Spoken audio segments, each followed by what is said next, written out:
Thank you guys for coming out to our 2025 Constitution Day lecture. This is, I believe, if I have the count right, this is our 20th of these lectures, so sort of a little landmark for us. I should say a few things about why we do this lecture every year. Of course, this is not the anniversary of the signing of the Constitution. That was last Wednesday, the 17th of September, but we got pretty close, within a week. And the idea is to commemorate, to sort of look back at the origins of the country, at how things got started, at how we began to organize ourselves and think about how we would resolve some of the challenges in front of us.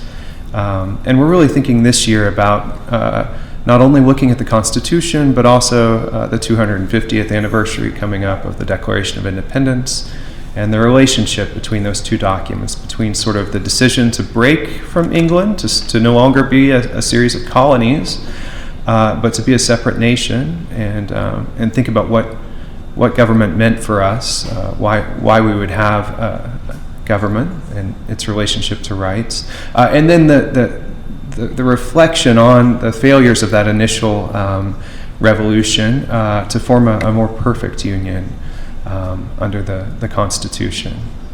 This is also the first of our departmental events this year, and I wanted to take advantage of your time now to plug two more of our upcoming events.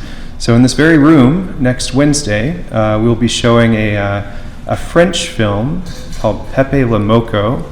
The College of Arts, Social Sciences, and Humanities this year is focusing on detective fiction, on noir, and this is a French film noir. So if you have Wednesday evenings free, come next week at 5:30 and we'll show the French film Pepe Le Moco and then have a brief discussion. I think Publix has sponsored some food, so that film screening will have food as well. And then on the 16th of October, we're having a webinar. This has become sort of a new practice in the department where we bring together the faculty and talk about foreign policy.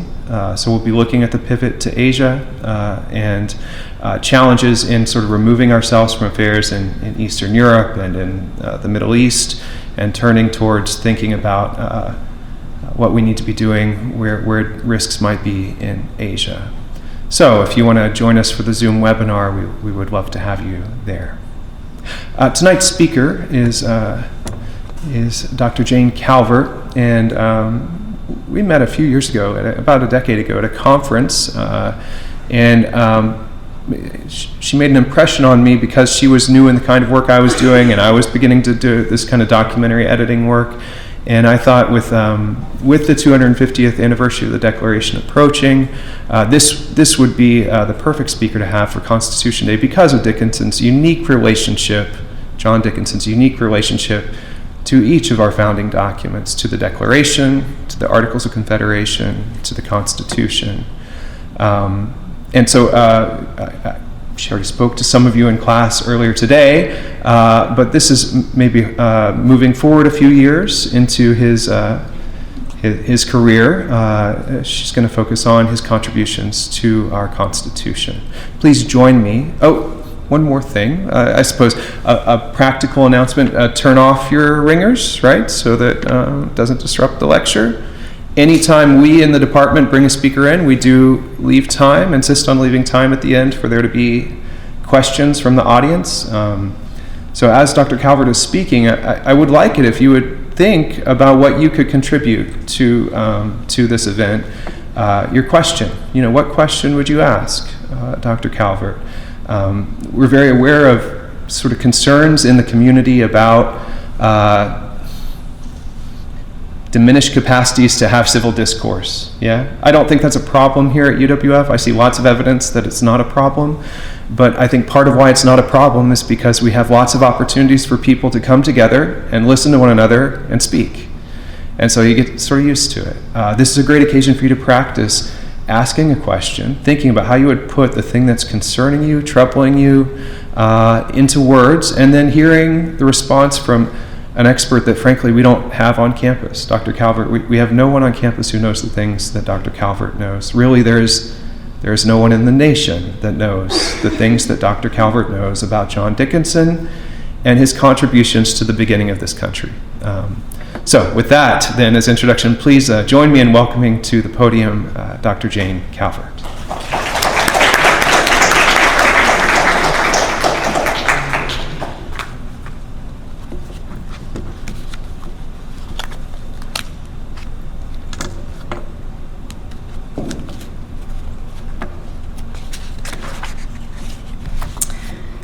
Good evening, everyone, and thank you, Professor Ramsey, for that kind introduction. I'm really excited to be here. I've never been to Pensacola before. It's beautiful. Just a lovely community. Wish I could spend time at the beach. Maybe another time. So, I'm not sure if you're aware, I was planning on giving a talk by another title, but it wasn't as focused on constitutions as I thought maybe should be for this particular Constitution Day. National circumstances seem to warrant a greater focus, so you see this title instead of the original one. By uniting we stand, by dividing we fall. This was America's first national motto. It was brought to Americans as a line in the hugely popular 1768 Liberty Song, written by John Dickinson, that was sung in taverns, at meetings of the Sons of Liberty, and at patriotic celebrations around the colonies during the Revolutionary era. This line was a rallying cry for Americans to come together to protect their fundamental rights in the face of an oppressive government. Today, we've never been further from that national unity Dickinson advocated, except during the era of our Civil War. We have not only divisive rhetoric coming from both the left and the right, we have extremists on both sides silencing their political opponents, sometimes through violence. We have lost the sense that we have had through the years of a shared belief in fundamental political principles. Even if our policies didn't always match our ideals, we could agree on some basic things. Now, without some change, some awakening in which the public realizes that our strength is in our unity, and we have sacred duties to one another as Americans, it's not inconceivable that we could again begin down the road to civil war. I give a lot of Constitution Day addresses, but never one at such a precarious moment. So today I want to tell you about the man who popularized that first motto. John Dickinson has been forgotten and neglected by historians for over 200 years. But because he was the first person who taught Americans what it meant to be American and how to unite as a people to defend our rights, there couldn't be a better time to remember who he was and what he stood for. When I say remember, I mean as a people, because at one time, the American people recognized him as our leader, not only in defense of our rights, but also in the creation of political structures, institutions, and ideas that would help protect those rights, our federal and state governments, but also our two constitutions, which is what I'll describe this evening. Before we get into the details of Dickinson's life and contributions, allow me to set the scene and take you back to the America in which he rose to celebrity and became the most powerful and beloved leader in our earliest years. It's the 1760s. The 7 Years' War has just ended. We have an economy in which it's difficult to make a living, prices are high, and money doesn't go far. People work long days at multiple jobs and still can't make ends meet. There isn't much of a social safety net to keep you from ending up homeless, even if you have jobs. But sometimes it's hard to find work if you're lower income. There isn't much manufacturing in the country because boatloads of inexpensive and frivolous stuff comes from overseas, including China.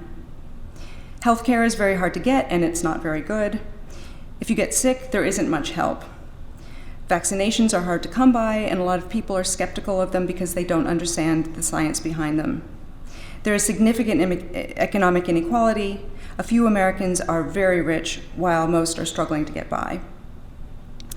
The central government is deeply in debt because it spent money on many wars. Some of these wars we had to fight, but some we didn't. We got into them because we believe we have the best constitution in the world, and everyone should admire it and adopt our ways. And it's true. We have freedoms and protections unlike those in any country. To alleviate the debt, the government needs to raise money. and it does so by putting tariffs on goods coming into America from overseas, including things we use every day. The problem is that the American people have to pay these tariffs, and we haven't consented to them. But the government claims the right to do it anyway. And in so doing, it's favoring some large companies over others and allowing monopolies to form. In general, the government leaders share the same religion, and they feel confident they are following it faithfully and doing what God wants for the country. But Americans don't agree on whether the government is doing a good job or not. And how they are responding depends on how much money they have, what part of the country they live in, and their religious beliefs. A significant number of Americans support the government and its actions. Many share the same religion as the political leaders, and they agree that the government and the executive were put in place by God, and not only should it be obeyed, people should be loyal to it without question. They believe especially that executive power is expansive, and it's an expression of God's will for the country. In fact, some believe that the executive can do what he wants in office and cannot be punished by law. Dissent to them means disloyalty. Another portion of the population believes that their rights are being infringed upon. The government is corrupt, enriching itself at the expense of ordinary Americans. Many of them don't really understand the issues, but these people feel they don't feel very loyal to the government because they believe it's acceptable to resist perceived oppression. For some, their religion says they can use violence, even if that means killing government officials and those who support it. So they do things like rioting, destroying property, and threatening government officials with death or bodily harm. Some even believe that overthrowing the government is a viable option. But perhaps the largest number of Americans are unaware of the issues. Life is difficult. Making a living is difficult. They don't have the time to follow the news, and even if they did, they aren't really educated enough to understand the complicated legal and constitutional topics. They don't know much about our history, how our government works, or even what their actual rights are. There's no civic education, and most people can't read well enough to follow the news. Those who are aware of some injustices, they more or less do what the wealthier people tell them to do. Then there's another group that's just trying to stay out of it. Some are doing just fine in this economy and feel like they can hunker down and weather any recession. Others object to using violence. Still others are afraid that if they do anything, the government will come down hard on them and things will get worse. They're not wrong. When people begin protesting the taxes, the government responds by stepping up enforcement, curtailing local governments, and sending the army into the cities. This has made some people angry and afraid because they believe a government shouldn't use the military against its own people. Others support it because they want the government to restore order. The government has threatened to arrest dissenters and deny them due process by deporting them. It's begun conducting warrantless searches. People are increasingly afraid to say or write anything against the government because the government has said that it will arrest people who are disloyal and charge them with treason, which is punishable by death. Most Americans agree that we have big problems, but we can't agree on how to solve them. And if this all sounds a little familiar, well, as Mark Twain may have said, history doesn't repeat itself, but it rhymes. In this tense environment, a young lawyer and politician named John Dickinson felt compelled to offer his services. Born in 1732, Dickinson had grown up in what is now Delaware, and he lived and worked in Philadelphia and the surrounding counties. He was born into a Quaker family and was raised a Quaker, though he never became a formal member of the Religious Society of Friends, as Quakers are properly known. Though you don't hear much about Quakers in 2025, they are still everywhere. They're just less visible. During the colonial period, they controlled Rhode Island, New Jersey, and Pennsylvania, and they were a noticeable political presence in most of the other colonies and England. Among the leaders during the Revolutionary era, Dickinson was the only one whose ideals and values were shaped by Quakerism. What that means will become clear as we go along. But first, a little bit of particular background on Dickinson. Quakers. In the mid-1750s, when Dickinson was about college age, he was an idealist. He had decided to become a lawyer because he wanted to do good in the world. His goal was, quote, to defend the innocent and redress the injured. He was one of only a few Americans who had the brains and money to travel to England for legal training. When in London, he had several realizations. Most importantly, he realized that although he was technically British, he was first and foremost American. If you've ever traveled abroad, you might know this feeling. Although he enjoyed England, he missed America and had strong feelings of patriotism well up in him. Contributing to this patriotism were several unflattering discoveries about England. First, the English political system was very corrupt. Voter fraud was everywhere, and politicians seemed only to care about getting elected and not about serving their constituents. Second, there was a lot less equality in England than in America. And just because someone was a wealthy aristocrat didn't mean that he was especially virtuous or wise. Third, even at age 22, Dickinson saw things in England to make him suspicious of executive power, observing that if you give a king a little power, he will always try to take more. He had utter contempt for how the very wealthy men fawned on the king and would, quote, do anything for the smiles of their prince, even to the detriment of the nation. At the end of his time, having achieved the rank of barrister, Dickinson resolved to be virtuous and to practice law by standing for what was right and just, even if it meant he would lose his case. When Dickinson returned to America in 1757, he worked tirelessly to put his ideals into practice. He was especially interested in helping his poor clients navigate the complex legal system. He also took enough lucrative cases defending merchants against the government that he became very wealthy, which allowed him to do more pro bono work. So he acted as a public defender, an estate lawyer, and a corporate attorney. His true love, however, was in constitutional law, meaning he cared about helping his clients protect their fundamental rights and liberties. His first major case came in 1758 when a prominent Anglican minister named William Smith requested that Dickinson represent him against charges of libel by the Pennsylvania government. Smith had long been a vocal critic of how the Quakers had governed Pennsylvania, especially during the French and Indian War, because Quakers were pacifists. And although Pennsylvania was the only large colony that had separation of church and state, the Quakers imposed their religion on non-Quakers by refusing to raise a militia to defend the frontier against Indian attacks. When Smith published something critical of the government in the newspaper, the Legislative Assembly arrested him and held him without bail, denying him habeas corpus, one of the most basic rights Americans possessed to due process under the law. In his defense of Smith, Dickinson stood up to the Assembly and put his own personal liberty at risk. At only 26 years old, he made one of the earliest statements of any founder on freedom of the press. He said, "The freedom of the press is truly inestimable. It is the preserver of every other freedom and the antidote to every kind of slavery. By the assistance of the press, the language of liberty flies like lightning through the land, and when the least attack is made upon her rights, spreads the alarm to all her sons and raises and rouses a whole people in her cause." His conclusion was this: freedom of the press is so opposite and dreadful to the usurpers of unjust power and the enemies of mankind that liberty, however maimed and wounded, still breathes and struggles while that prevails. The Assembly responded by threatening to arrest him. Interestingly, on the other side of the contest was Benjamin Franklin. He is not the hero in this story. Because Smith was his personal enemy, Franklin favored denying him liberty of the press and due process under the law. Ultimately, the British government weighed in and decided the issue in Smith's favor. Within only a few years, Dickinson was elected to the Pennsylvania Assembly, where he found himself in another contest with Franklin, who again was not the champion of liberty. This time at stake was not the liberty of one man, but all Pennsylvanians. Franklin was leading a faction of the Assembly trying to abolish the Pennsylvania Constitution and place the colony under the direct control of the King of England.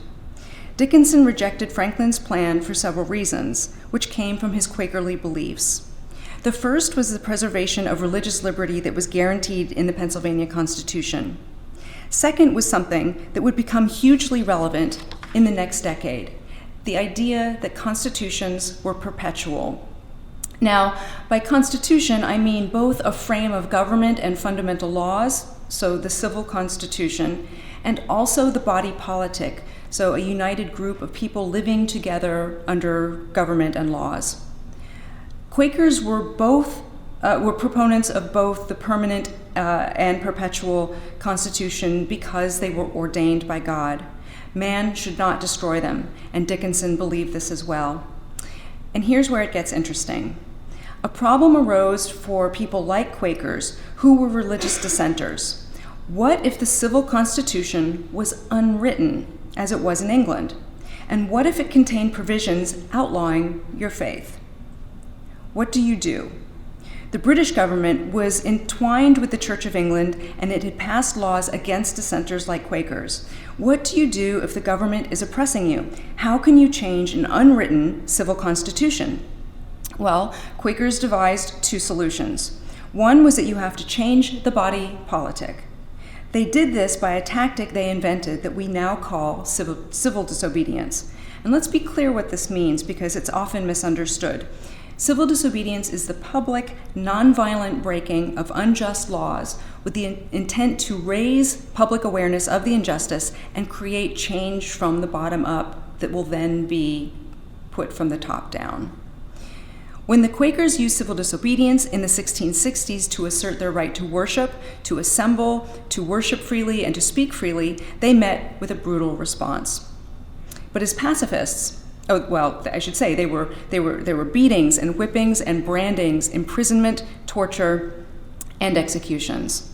But as pacifists, they never responded with anything but nonviolent resistance, meaning that they stood their ground but never retaliated. They responded only with love.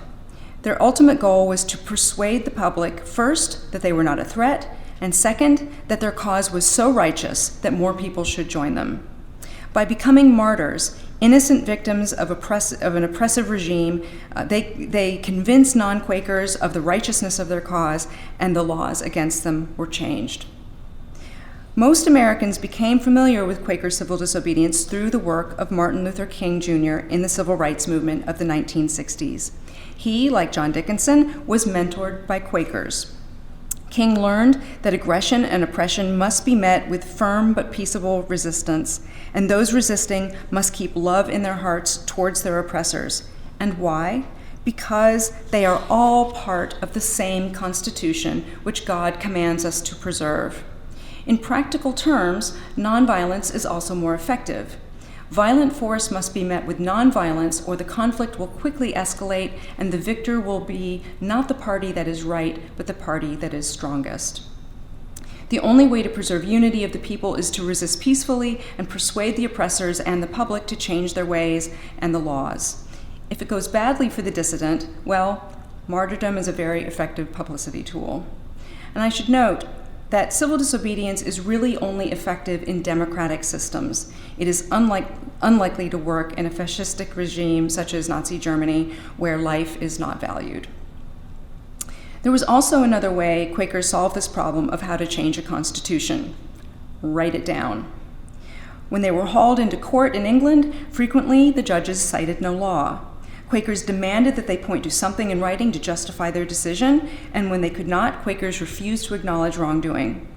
So when they founded Pennsylvania, they not only wrote their constitution and fundamental laws down on paper, they included an amendment clause, the first constitution in the world with such a provision, to change the law when necessary. So the Pennsylvania Constitution was unique and sacred, and Dickinson's goal was to preserve it and the religious liberty it provided Quakers and all dissenters in Pennsylvania.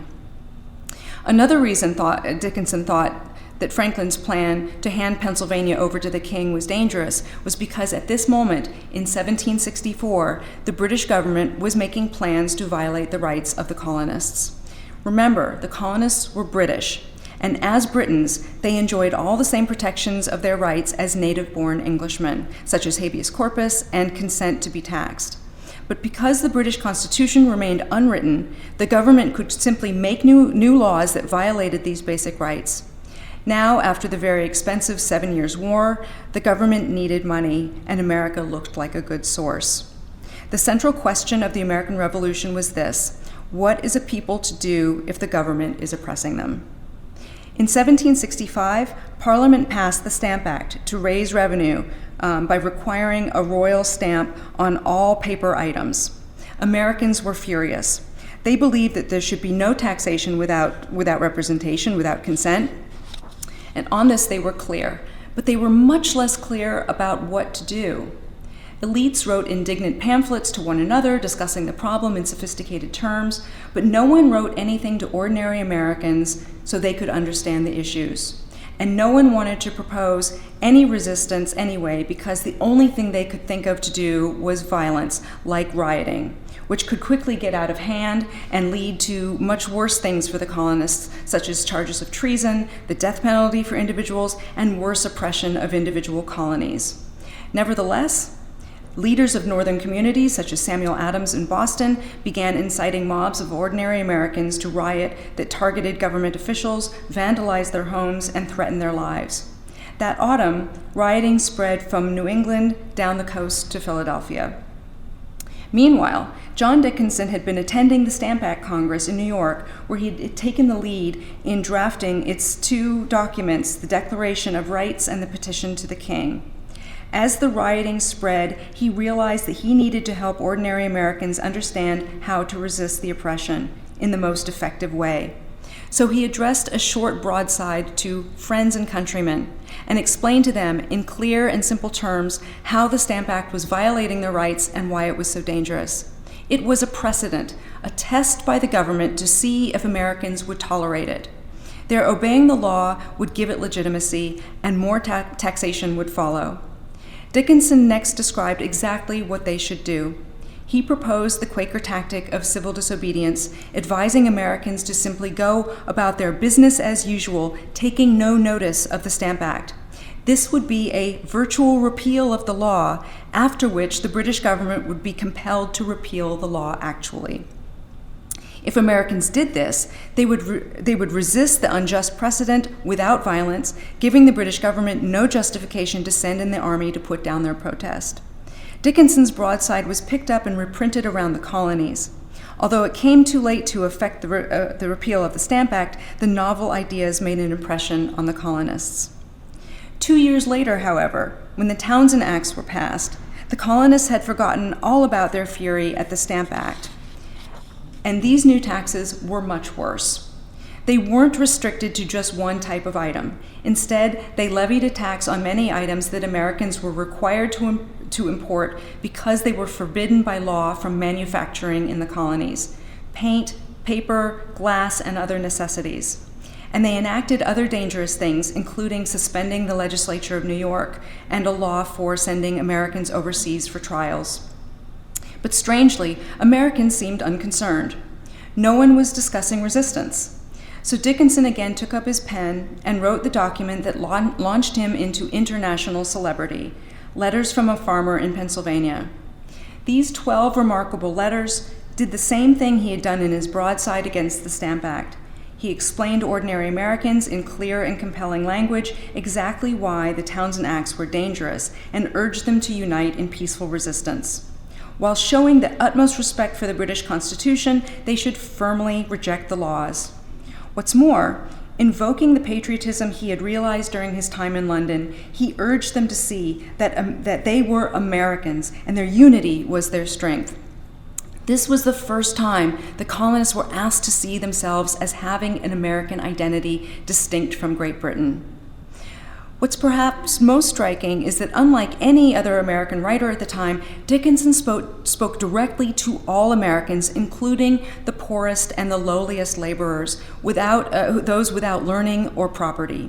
His purpose was to educate them about their government and their role in it, which included engaging in discussions with other Americans about current events and deciding the best course of action. In other words, he was offering civic education to enable democratic deliberation and self-government. These priorities were very much a product of his Quaker upbringing. Quakers believed that all people were equal, rich or poor, black or white, male or female, and that all could experience God's light in their consciences. They also believed that whenever anyone experienced God's light, he or she had an obligation to speak God's will. This is why Quakers believe so strongly in freedom of religion, freedom of the press and speech, freedom of assembly, due process, and human equality. Dickinson brought many of these Quaker values into American politics for the first time. And Americans responded to the Pennsylvania farmer, as Dickinson was now known, with resounding approval. They celebrated him as a patriotic American hero, and more importantly, they heeded his call for unity and peaceful resistance by immediately forming an intercolonial non-importation agreement to boycott British goods. It worked, and by 1770, all the Townshend Acts except for one were repealed. And the Pennsylvania farmer was invoked at every critical moment as a guide for proper patriotic action, with leaders from around the colonies repeating his words and seeking his counsel. By 1775, no man in America was more powerful than Dickinson. At each moment, he advised peaceful and respectful responses to the unlawful and aggressive British actions. The British then threatened him with execution for treason. Peaceful resistance worked against Britain until a segment of the American population became impatient. Like all democratic processes, civil disobedience is slow and difficult. It takes a long time to persuade people to change their ways and for those changes to manifest in the laws. Of course, changes made in this way are more permanent than those brought about by force. But peaceful reform was a new concept to Americans, and they didn't yet have faith. So instead, they decided to declare independence. Dickinson had seen this moment coming as early as 1765, and he dreaded it. Although he wanted firm resistance to Britain, which included even waging defensive war against the British Army, evidence that he was not a Quaker, he did not want independence. So it's ironic that everything he did to encourage Americans to resist also had the effect of preparing them for independence. History is, of course, the story of unintended consequences. Dickinson taught Americans about their right. He taught them how to think of themselves as a unified people with an identity distinct from Great Britain. He encouraged domestic manufacturing and personally invested in it. And he wrote key founding documents, including Bills of Rights, the first draft of America's first Constitution with a strong central government and a religious liberty clause, of course, and the model treaty that was the basis of America's foreign policy until World War II. No person did more than John Dickinson to prepare America for independence. So why didn't he want it? Well, there are several reasons. Remember that he believed that constitutions were ordained by God. This included the British Constitution, of which America was a part. He didn't mind that if we eventually separated from Britain, but it should happen organically, not violently, as Americans created their new constitutions, both written and unwritten. Moreover, if there were a sudden rupture with Britain, this would also abolish the Pennsylvania Constitution that protected Quakers' religious liberty. But in June 1776, America's unwritten constitution was still young and unformed. And we had no written constitution, which meant no protection for fundamental rights. Nor did we have foreign support. We had no manufacturing for our basic necessities, let alone the provisions of war, including arms and ammunition. How on earth could we go up against the most powerful army in the world? On the eve of declaring independence, Dickinson voiced his objections in Congress. But when that representative body decided on independence on behalf of the American people, Dickinson saw that as the voice of his country and resolved to stand with her or die defending her. This selfless act was one of the most patriotic moves of the Revolutionary era. He then led the battalion he raised to New Jersey to face the British. After that, he was the only member of Congress to enlist as a private in a state militia. We declared independence from Britain because that government was led by a king who believed he was above the law, and he violated our basic rights: taxation only with our consent, freedom of the press, freedom of assembly, due process under the law, including habeas corpus, freedom from warrantless searches and seizures, trial by jury, and others. Our goal at first was to establish a loose confederation of republican states that would protect these basic rights. Dickinson now continued his work to help America become established as an independent nation with a government that was liberal, democratic, and Republican. And this is another place where we need to be clear about what these words mean, because like the term civil disobedience, they are often misunderstood. America would be liberal because it valued the individual rights of citizens. It would be democratic because the people would have a say in the government. And it would be Republican because the people would be served by representatives in the government. It's hard to imagine how unstable the early United States was. For the first 5 years, from 1776 to 1781, we had no constitution. Then, from 1781 to 1789, we had only the revised version of the Articles of Confederation, which was a far cry from Dickinson's first draft. There is good reason why it's called the critical period of American history. It wasn't clear if we would survive as a nation. It's worth noting that Dickinson's worst fears for independence came true. Congress, inspired by Thomas Paine and led on this point by John Adams, ordered the Pennsylvania government to arrest the leading Quakers as traitors to America because they were pacifists. They also happened to be Dickinson's relatives. Without a warrant, without being charged for a crime or given a trial, that is, no habeas corpus, they were exiled to Virginia, causing the loss of lives and livelihoods. Remember, we had no written constitution protecting liberty of conscience or due process. Next, the radicals of Pennsylvania came for Dickinson, confiscating his house in Philadelphia and libeling him in the press. During this period, in his personal and professional life, Dickinson tried to implement and realize the principles in the Declaration of Independence that said, all men are created equal, that they are endowed by their Creator with certain unalienable rights, that among these are life, liberty, and the pursuit of happiness. Except, like Quakers, for him, it meant all people, not just white propertied Protestant men. After independence was declared and Dickinson returned home from the war, the first thing he did was free all of the African American people he held in bondage. He did this first conditionally in 1777, and then over the next 9 years, he freed them all unconditionally. He was the only leading American founder to free all of his enslaved people during his lifetime. He then worked for the abolition of slavery generally. Towards the end of 1777, the British descended on Philadelphia and, believing that Dickinson was the leader of the revolution, burned his estate to the ground. After taking 1778 off from public service, in 1779, Dickinson was returned to Congress by Delaware. That was the most dysfunctional year of Congress during the war. Sectionalism, factionalism, and personal jealousies caused members to fight amongst themselves. President John Jay was relieved when Dickinson arrived because he was one of the few men with the knowledge and experience to manage the issues they faced. Over the next 9 months, Dickinson stepped in to manage all manner of crises, including the non-payment of taxes by individuals and states, as well as corruption of government officers, confusion in marine affairs, namely the Navy, maritime trade, and maritime law, and stagnant peace negotiations. By the end of his term, he had served on around 25 committees, putting in place new regulations to address the problems. He had only a short break before he was again called to serve Delaware. When he assumed the presidency in 1781, Delaware was a failing state, its economy stymied by Tory raiders terrorizing inhabitants, its court system ineffectual, and its military in disarray. In fact, only months before Dickinson took office, Tory raiders plundered his estate outside of Dover, and the militia arrived only after they were long gone. But when he took office, the first thing he did was draft an extensive bill reorganizing the entire militia. His vision was unique.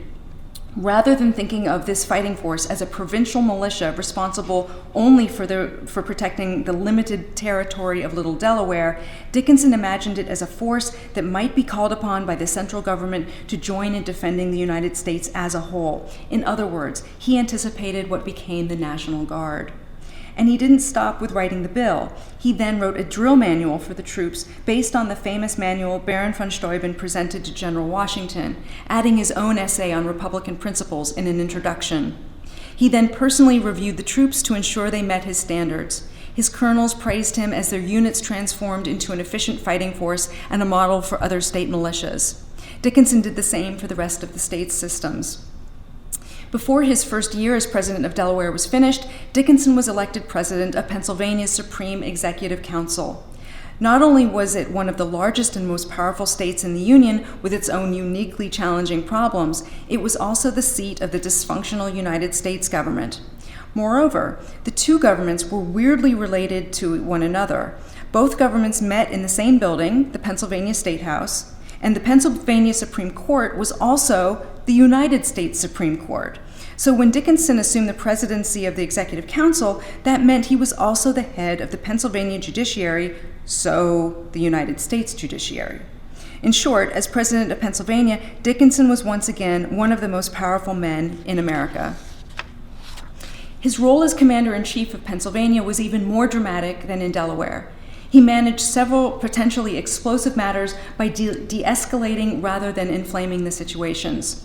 One concerned the Continental Army. You may be familiar with the 1783 Newburgh Conspiracy. George Washington de-escalated a potential mutiny by Continental soldiers disgruntled about being discharged without pay or pensions.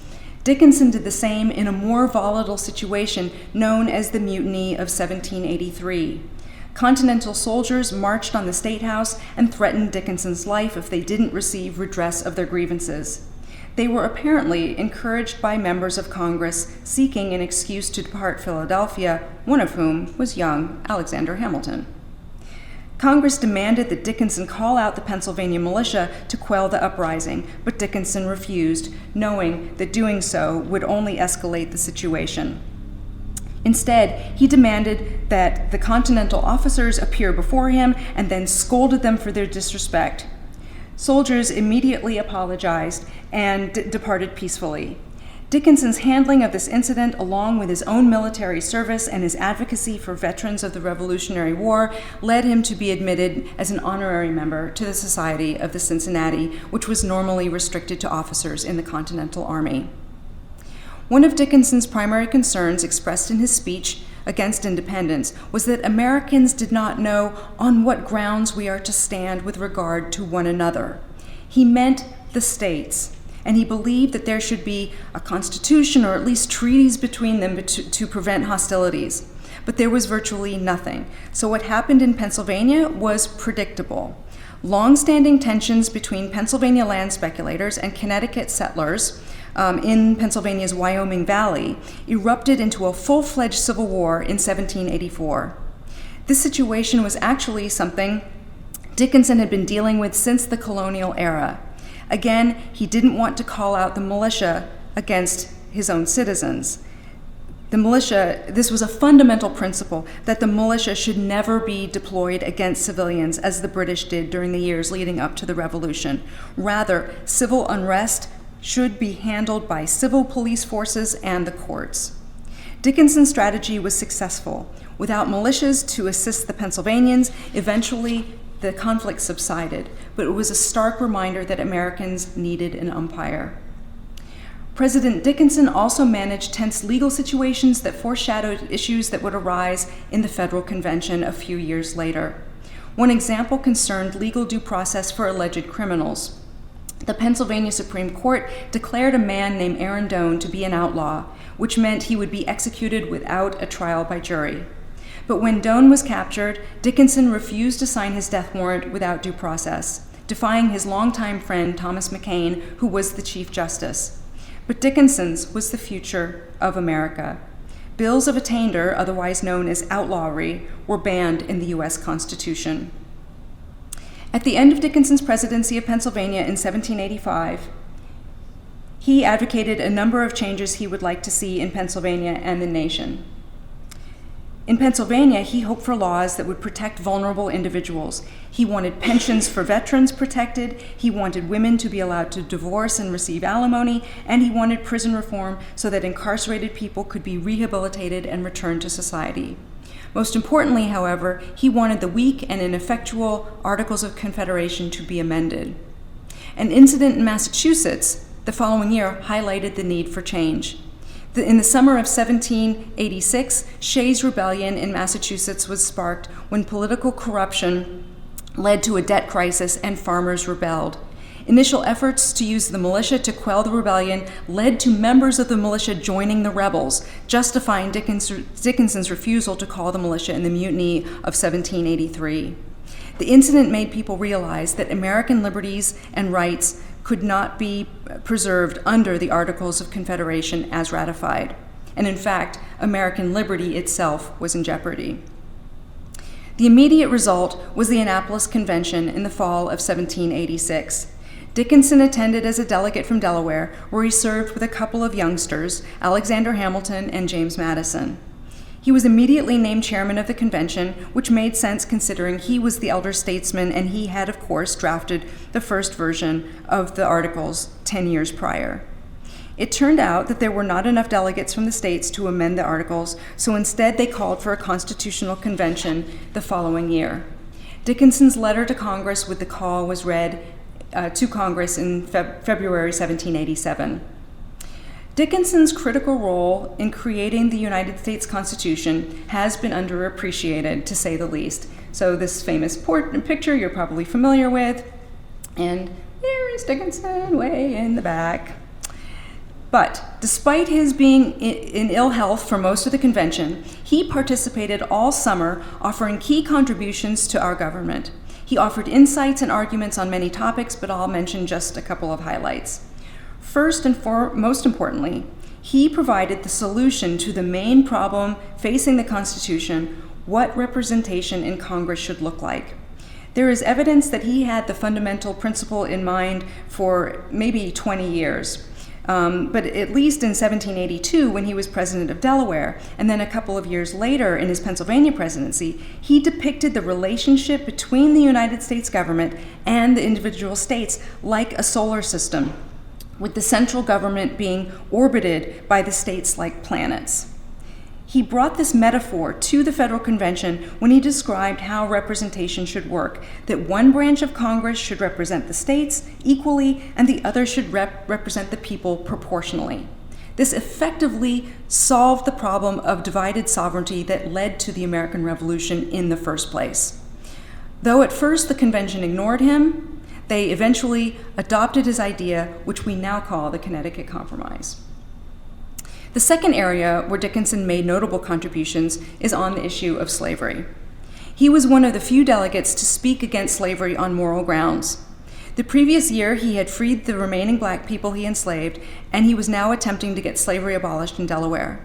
So when his former law clerk, James Wilson of Pennsylvania, suggested the notorious 3/5 clause, Dickinson opposed it, saying, "What will be said of this new government, of founding a right to govern freemen on a power derived from slaves, themselves incapable of governing, yet giving to others what they have not?" Later in the proceedings, he made the motion to abolish the slave trade, which became Article 1, Section 9 in the Constitution. Finally, he made a subtle but important change in the wording of the Fugitive Slave Clause. As proposed, it would have said, "No person legally held to service or labor in one state, escaping into another," and so on. He wanted the word legally struck because he didn't believe that the laws upholding slavery were legal. And I have since found other incidents in his writings where he denied the legitimacy of laws for slavery. And why is this seemingly insignificant alteration of one word important? It was a seed of liberty that the Pennsylvania farmer planted for future generations, and it almost blossomed. In his dissent to the infamous 1857 Dred Scott decision, Supreme Court Justice Benjamin Curtis cited Dickinson's exact language to show that the framers did not see black people inherently as slaves. Finally, I'll mention a couple of other things Dickinson didn't get because no one got everything he wanted in the convention. One of the most contentious debates was over what the executive should look like, whether the office should be very strong or very weak. Everyone agreed we shouldn't have a king, but Alexander Hamilton wanted a strong executive, so he put forth a plan with a president for life that looked almost like a king, which is why they called his plan the British plan. On the other extreme, Dickinson proposed a plural executive, an executive committee like what existed in Pennsylvania. He believed that a single individual would always have too much power and be too much like a king. When it was apparent that the convention would create a single executive with potentially much more power, he argued that this individual ought to be elected directly by the people in a popular vote. It was the only way, he believed, that the people would allow such a powerful executive. But that didn't happen either. Dickinson was then assigned to the committee that devised the Electoral College, but he was ill and unable to attend until it was adjourning. The members informed him of their conclusions, one of which was that Congress would choose the electors. But Dickinson objected to that as making the executive too dependent on the legislative branch. Instead, he suggested that the electors be chosen by the people in the states, which is currently how it's done. But there was one thing that the entire convention agreed on. Whether the president would be strong or weak, everyone from Dickinson to Hamilton agreed that the president could be impeached and removed from office for misbehavior and punished for crimes committed in office. Dickinson said, "This president will be no dictator." To keep him within the bounds of the Constitution, the framers built in safeguards, checks and balances in the other branches of government. In other words, if the president tried to do something illegal or unconstitutional, the legislature and the courts would stop him. Ultimate power would never reside with the president. It would always be in the people themselves. After the convention, Dickinson did what he'd been doing for most of his adult life. He addressed the American people, writing 9 letters to ordinary folks as Fabius to explain to them how the Constitution worked and why they should ratify it.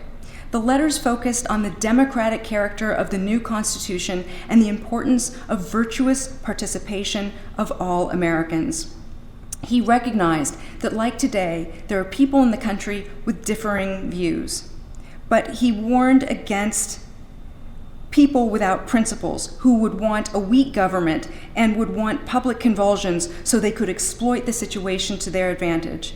There was not much point in arguing with people like that. So he spoke directly to the friends of the United States. "What concerns all should be considered by all," he said, "and individuals may injure a whole society by not declaring their sentiments. It is therefore not only their right but their duty to declare them.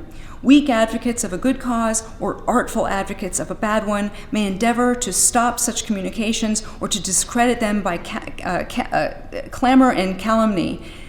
This, however, is not the age for such tricks of controversy.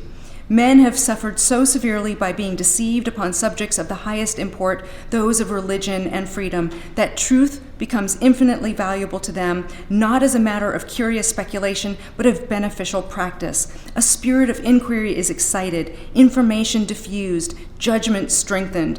Before this tribunal, let everyone freely speak what he really thinks, but with so sincere a reverence for the cause he ventures to discuss as to use the utmost caution, lest he should lead into errors upon a point of such sacred concern as the public happiness. Don't let anyone tell you that America was not founded as a democracy. This is the evidence right here as he spoke to the people about our new democratical republic. And what did Dickinson mean by public happiness? He was clear about that too. Humility and benevolence must take the place of pride and overweening selfishness. Reason, then, rising above these mists, will discover to us that we cannot be true to ourselves without being true to others, that to be solitary is to be wretched, that to love our neighbors as ourselves is to love ourselves in the best manner, that to give is to gain, and that we never consult our own happiness more effectually than when we most endeavor to correspond with the divine designs by communicating happiness as much as we can to our fellow creatures. The Fabius letters were republished in most states, getting a much wider readership than the Federalist Papers that are more famous today. They even won the admiration of soon-to-be President George Washington, who praised Fabius for explaining the Constitution in terms that everyone could understand. Like all the founders, Dickinson knew that institutions and structures would not protect Americans if the people were disunited and their leaders corrupted. The American government is, as Abraham Lincoln said, of the people, by the people, and for the people. And we are not united by ethnicity, race, or religion, but on political principles. If the government is dysfunctional, the root of the disease and the cure lies with the people. No written constitution, no declaration of rights will save us. With this fact in mind, in retirement, Dickinson used his vast wealth to found schools for civic education, some of which still exist today. He wanted all young people, rich, poor, black, white, male, female, to be educated in history, religion, literature, law, political philosophy, and especially science, so they would be qualified for and competent in democratic deliberation, discussing issues and disagreeing with one another with respect. And I don't mean just being polite, smiling, and not yelling. I mean good faith debate, listening to and understanding, engaging your opponent, not looking to win, but with a willingness to have your mind change. And this also includes not calling your opponents evil. Civic education also means that teaching that virtue and patriotism are the same thing, considering the happiness and well-being of your fellow Americans. Unfortunately, civic education and fair debate is not taught much anymore, or not in much depth. You must educate yourselves. That is why you are in college. That's what you're here to learn how to do. So you can seek out solid sources of history to learn about our past, both where we succeeded and where we fell short of reaching our ideals, so we can improve in the future. People often ask me, what would Dickinson think of this or that modern development? It's usually a question that I try to skirt. But what he would say about our current climate is pretty obvious. Reject the political extremes. They are fast leading us to destruction. We have the far left showering hate on the American founders, claiming that the country was founded in 1619 and the purpose of the Revolution and Constitution were only to perpetuate slavery. They police speech, imputing the worst motives to those who misspeak. Many of them only pretend to value diversity, equity, and inclusion while they exclude and marginalize anyone who doesn't agree with their views. They especially suspect anyone who professes patriotism and claims to value American founding principles as hostile to their cause of protecting minority rights. They are hypocrites, and the far right is no better. Their 1776 project is almost as faulty as the 1619 project, but in the opposite direction, giving a nationalistic and whitewashed version of America's past that looks more like propaganda than history. They also claim to value free speech while targeting and silencing anyone who disagrees with them. They call the other side freeloading and corrupt while they exploit loopholes to enrich the few at the expense of the many. At this moment, the right is more dangerous because they hold all the political power and are wielding the federal government against their enemies. We must reject both extremes as inimical to American principles. If you don't love your fellow Americans, you don't love America. Look to your rights. Look to your opponent's rights, because if they lose theirs, yours are the next to go. Our written Constitution was intended to be permanent, but it will only last as long as we abide by the principles embodied in it. If our written Constitution, our unity if our unwritten Constitution, our unity as a people disintegrates, so will our written Constitution be useless. I'll give the Pennsylvania farmer the last word. He said, "I hope that you will be upon your guard against those who may at any time endeavor to stir you up under pretenses of patriotism to any measures disrespectful of our Constitution and principles. Hot, rash, disorderly proceedings injure the reputation of a people as to wisdom, valor, and virtue without procuring them the least benefit. I pray God that he may please to inspire you with a spirit so that it will be impossible to determine whether an American's character is most distinguishable for his loyalty to his Constitution, his duty to his country, his love of freedom, or his affection for his native soil." Thank you.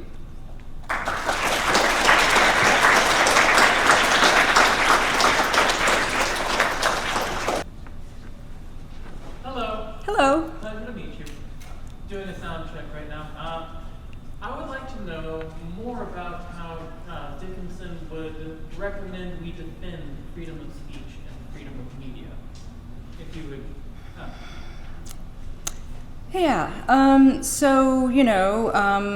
What they had in the 18th century were newspapers and broadsides. That was it. Standing on a street corner. I don't know that that's a question I can answer in this day and age because social media is so huge and amorphous and ubiquitous. I think we can use him as a model, what he did. He spoke out. He risked getting arrested. He defended free speech. And I have no doubt that if he had been arrested, he would have let that happen. And he defended a person who was being, targeted by the government for his, for what he put in the newspaper. So I think he would say, continue to speak, don't stop, but make sure that you are engaging in those best practices where you are not trying to incite, where you are trying to listen. And I don't mean fake engagement, I mean genuinely listen to your opponent and take that person seriously as another human being and be open to changing your mind about that, about your position. And so that, taking the strongest point of your opponent's argument, not the weakest point, and having a good faith debate, and keep doing that. I think that that's what he would say, and I would say too that I think Dickinson would recognize that part of free speech is satire.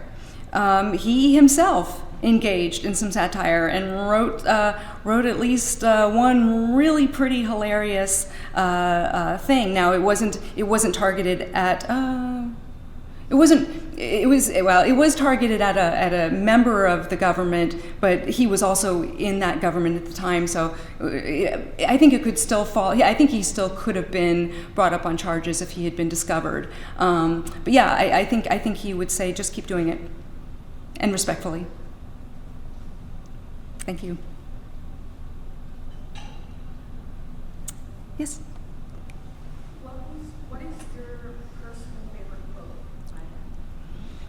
Oh, wow, I don't think anyone's ever asked me that. Wow.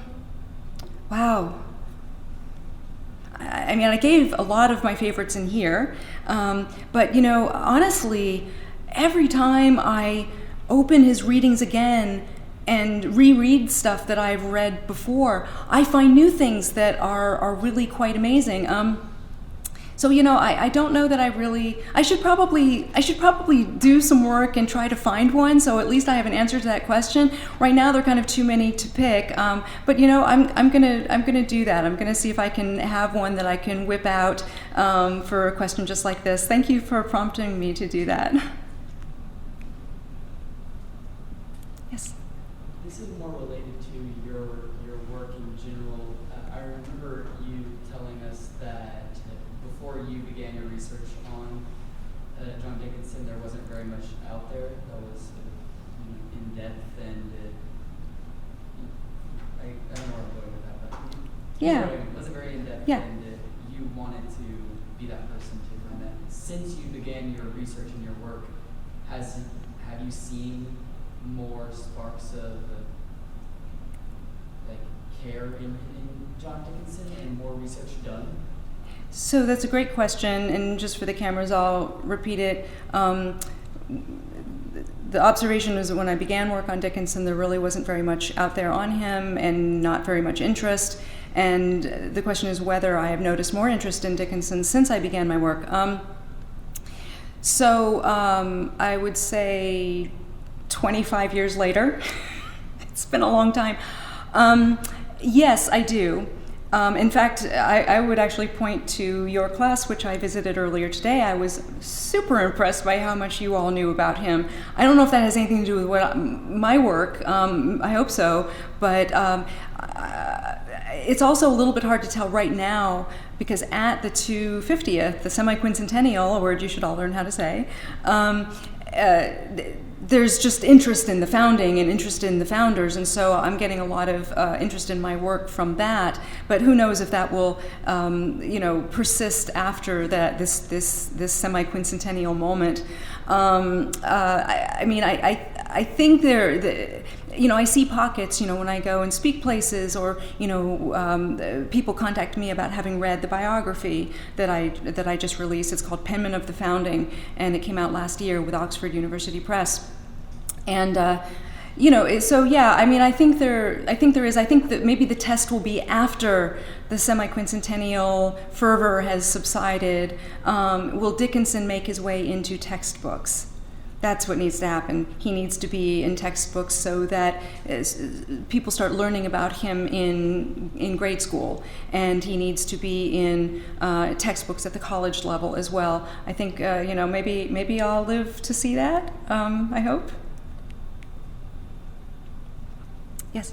I know you said he had Quaker roots, and he wanted civil disobedience and nonviolence, and he didn't support the Declaration of Independence. So then, why did he enlist in the militia when the Revolution started? So the question is, if Dickinson had these Quaker leanings and he wanted peaceful resistance and he didn't want independence, why did he?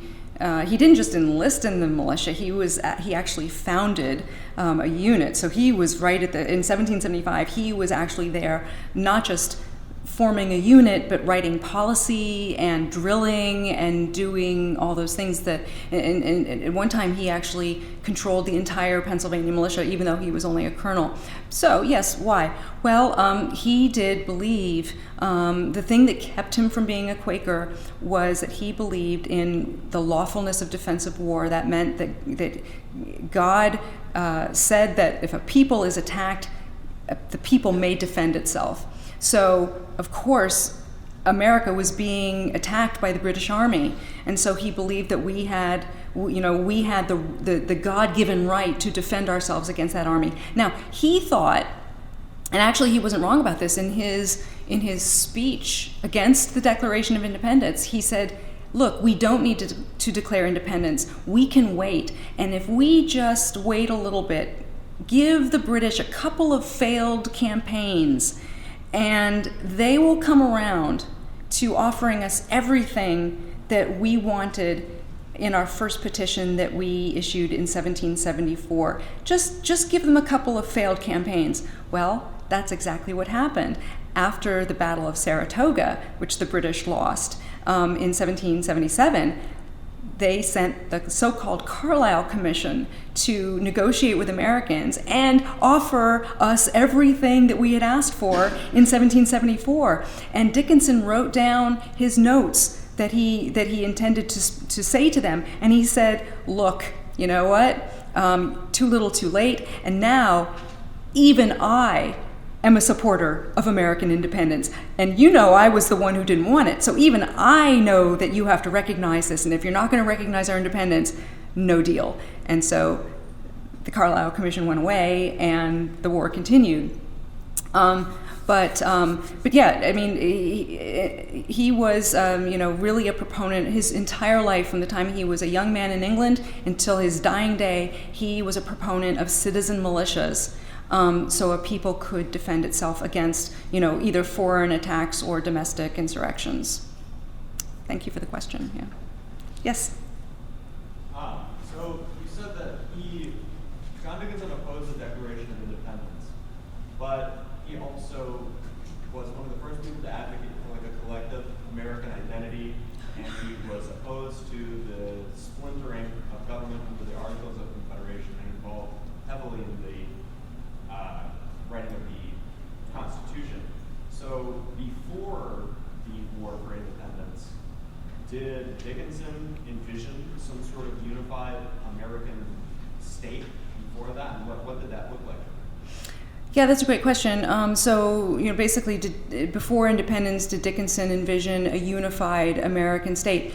And I think probably, if I'm remembering correctly, the best place to look for that is in his speech against the Declaration. And to be clear, he opposed the issuing of the Declaration, but then once the Declaration was issued, he did support it. So if I'm remembering again correctly, he acknowledged that America maybe should become independent, but it should be sort of a gradual, organic process, and that we would, gradually form our constitution, something like what happened with Canada, and what it would look like, I don't know that he was so resistant to independence that I don't think he really started thinking about a constitution until the last minute. So it's not like in 1765 he wasn't sitting around thinking like, well, I wonder what an American constitution would look like if we were independent. He just didn't want that to happen, and so he always considered Britain as a part of it. But I guess it could be fair to I think as early as the Farmer's Letters in 1767, 68, he had already begun, and actually maybe even earlier than that, he'd already begun trying to sort of solve the problem of what we call imperium in imperio, and that means like the problem of a state within a state. So people thought it was an untenable prospect to have say the British government in England, London, and then colonial governments, that you couldn't have two powers within a state, no state within a state. But that's what we have now. And I think Dickinson was coming around to that idea in the 1760s that there could be two sovereign powers, a central government and then the particular local governments. And I think he was coming to that because that's how Quakers organize their religion, their church, their meeting. It's the same thing. You have a yearly meeting that covers a particular geographic region, like say Philadelphia yearly meeting, and then within those you have quarterly meetings, monthly meetings, and then the weekly meetings for worship. And then if once people started moving westward, they just started founding new yearly meetings and expanding that way. And that's what our federal government looks like, more or less. So I think he was coming to this, but it's kind of a long answer to say, like, yeah, he was thinking about it, but not enough to like write it down, very early before 1776. Great question, though. Yes. What sparked your interest in studying John Dickinson and sharing his story? How did you kind of first, hear about him, and what sparked your interest? Yeah. So the question is, what sparked my interest in John Dickinson?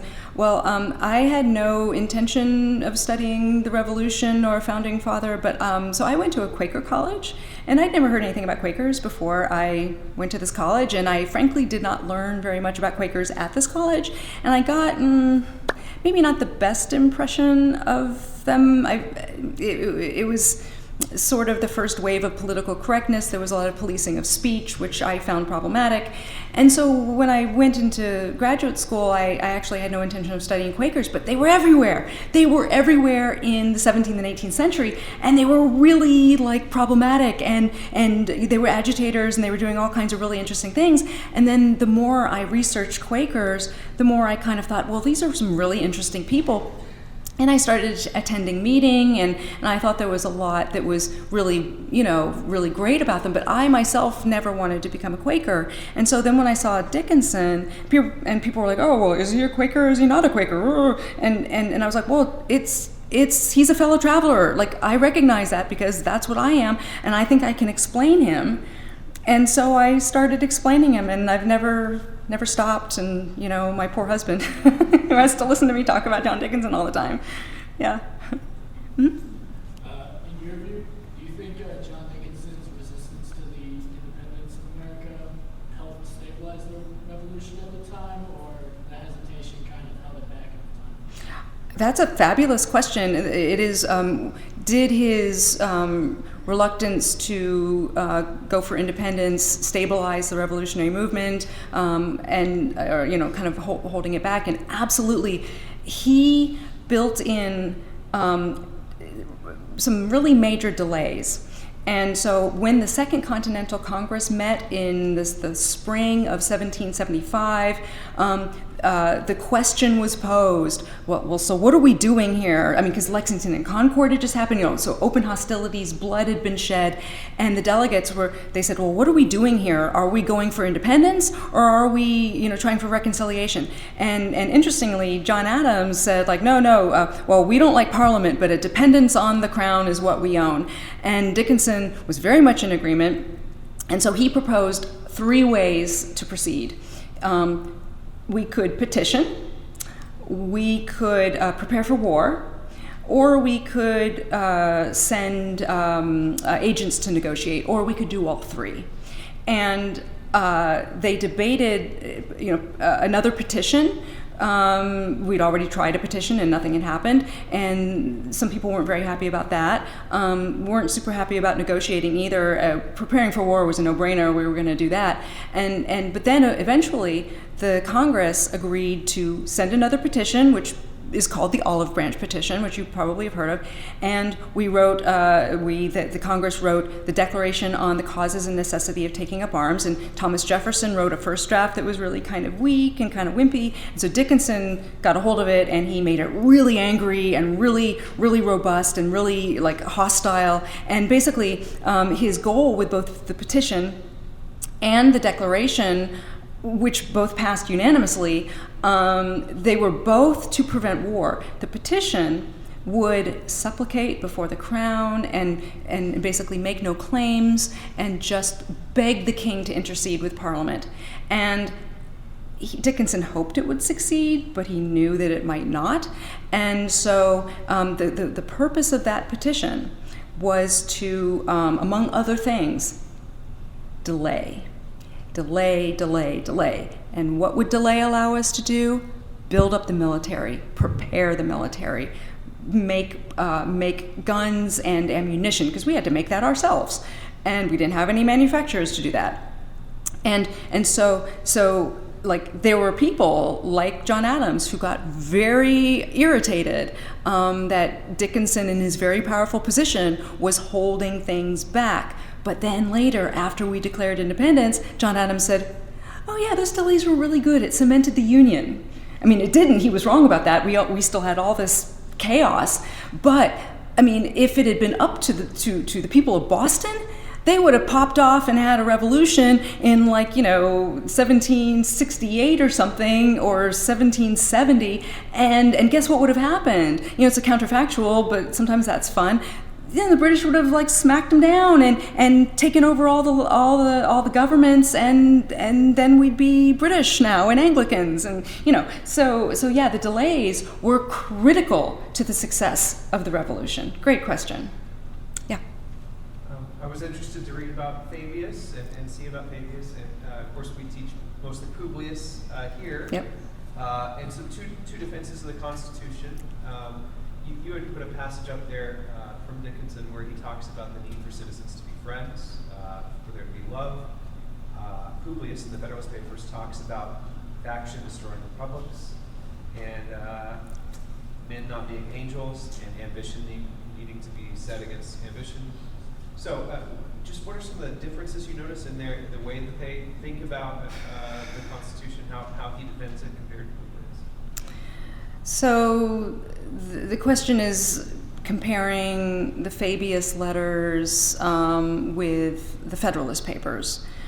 The goal of Fabius was to reach ordinary Americans, and a very broad swath. Of course, the Federalist Papers were intended to reach only elite New Yorkers, nobody else. Nobody else read them, really, outside of the elite of New York. And they failed. They did not convince the elite of New York to ratify the Constitution. The Fabius letters were intended for ordinary Americans, working Americans. And it's so, it's just in a very sort of structural level, they're much simpler. And they appeal much more to religion.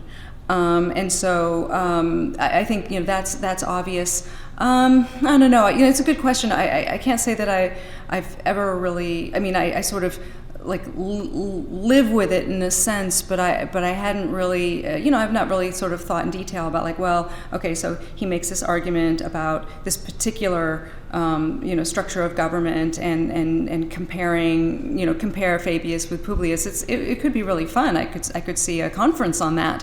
Maybe we should do it. I don't know. I don't think. I think one could see Fabius as perhaps a little naive, that not recognizing as much the problem of factions and that sort of thing. I don't think Dickinson was unaware of it. In fact, I think he was as concerned about it as anybody. In fact, I think he really kind of despaired at some points about the factionalism and how America would survive. But I think he would wear different hats depending on his audience, and he was looking to sort of turn the temperature down and get people sort of with these sort of civic ideals and shaping how they would be relating to one another. That was even more important than, yes, he wanted them to be convinced to ratify the Constitution, but I think more importantly he wanted to tell them how to be Americans and how to relate to one another. And he was at this point in his life and into the 1790s, he became known as a theologian, and so he kind of lived every day, thinking about how to implement the teachings of Christ. And love as an animating principle, not just in domestic relations, but even foreign relations. So yeah, I think it was a handbook for civic engagement. The way you described his trying to make Americans feel Americans reminded me of Federalist 2, which by John Jay. I'm also curious about what you said about the feud, if you will, the difference of opinion between him and Benjamin Franklin and the Pennsylvania Assembly, who sent Franklin to England to try to get the nature of the colony changed to a crown colony. And the reason was because the Pennsylvania family didn't want to pay taxes. So can you kind of delve in a little bit more into that? Great question. I'm always thrilled when someone asks me to go sort of deep into this colonial stuff. So the question is basically, could I say more about? It's called the episode is called "The Controversy Over Royal Government," and it's basically where one faction of the Pennsylvania Assembly. Everybody was pretty upset that the Penn family that owned Pennsylvania, they were not paying taxes equally with everybody else, and they were just refusing to pay taxes, and it was a travesty because they were super wealthy and they were paying fewer taxes than ordinary people, and Dickinson had been absolutely on the side of making them pay their fair taxes. He said that the people the people who have the most money should be paying their fair share, and so he was. It wasn't that he was opposed to making the Penns pay their taxes, but really the whole taxation issue was really sort of a pretense that Benjamin Franklin and his collaborator Joseph Galloway kind of used to wrest control of the colony away from the Penn family and put the colony under make it a royal government, put it under the immediate protection of the king. And they kind of use Franklin and Galloway kind of used some sort of underhanded methods, and Dickinson wrote this very eloquent. He gave a speech in the assembly that later was he didn't publish it, but it was published. And the speech is amazing. It really makes it very clear that the Constitution should be preserved because it gave Quakers greater liberty than they had in England, and it was the only major colony with liberty of conscience built into the Constitution. And if Quakers lost that, the Anglicans could come in, and there was actually a movement afoot during the same decade to get an Anglican bishop installed in the colonies, and many people were very upset about that because they thought it would mean that Anglicanism would be imposed. And Quakers had they had been persecuted by Anglicans, And so Dickinson really made the point that the Pennsylvania Constitution is what protects, uniquely protects the Quakers' religious liberty. And so he wrote this speech, and he ended up convincing enough people that they didn't want to actually replace the Constitution. And Franklin was over there in England, as you said, he was over there in England. He was just supposed to be the Assembly's agent over there, and he was not supposed to do anything unless he got instructions from the Assembly.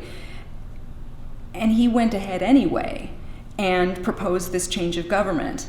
And without getting instructions from the Assembly. It was really, really pretty brazen. And anyway, so this controversy went on for a number of years. But it also, what's interesting about it is that it really shows. I mean, Benjamin Franklin. He was he's a fascinating figure. He was kind of an amazing scientist and inventor and public-minded figure. He was a terrible politician.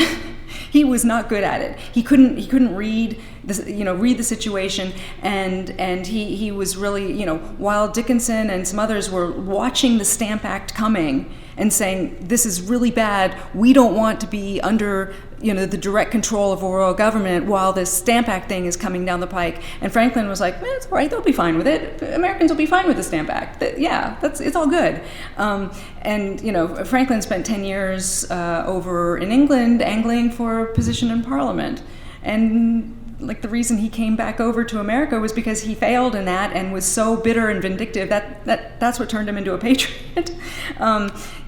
Dickinson and Franklin, they lived their whole lives in working together in the same colony, and there is not a scrap of personal correspondence between the two of them.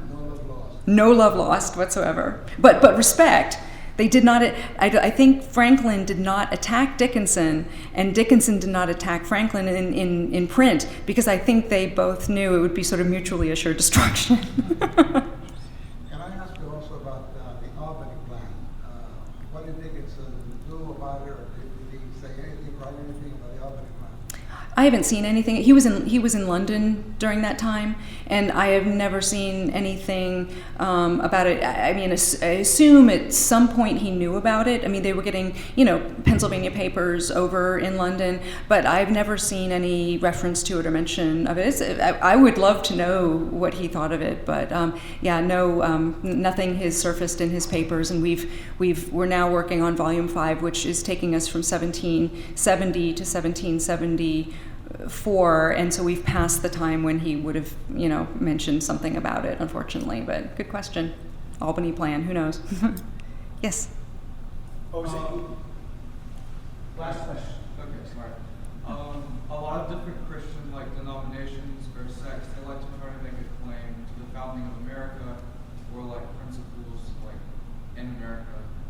Do you think that there's a case to be made that understanding Quaker theology or Quakerism should be, more important in understanding the founding than it is kind of in the public discourse? That's a great question. So it was basically about there's a lot about sort of the role of Christianity in the founding, and whether I think Quakers and Quakerism should play a greater role. Absolutely. In fact, I'll try not to launch into an hour-long lecture on this topic, but I will say that it is a sort of it is a misperception. It's the narrative that the revolution was sort of a contest between Whigs and Tories. That's true, but that's not the contest that mattered.